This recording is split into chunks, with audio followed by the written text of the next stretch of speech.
say something else. And it's a learning process. His Holiness came twice.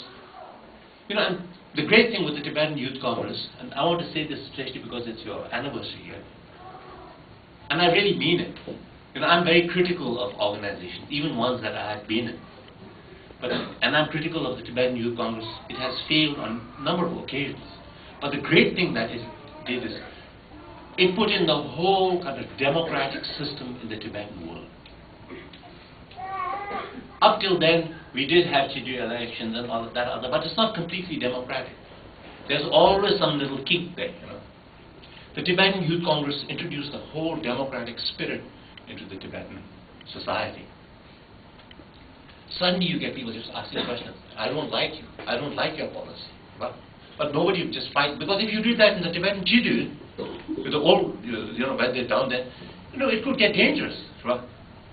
If someone says, I don't like your policy, you know, there could be some, there's always problems. Right? So people, those types, they just keep quiet.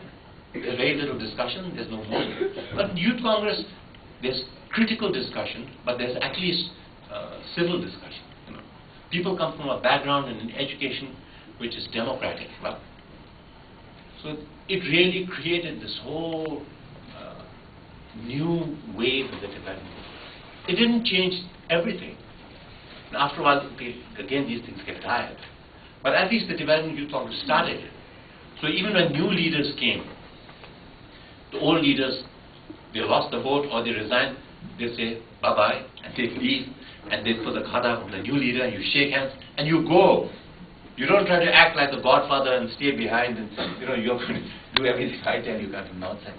You know? And that is the great thing with the Youth Congress. It has the whole tradition of democratic sort of discussion and exchange in the Tibetan world was put in by the Tibetan Youth Congress. It's very impressive.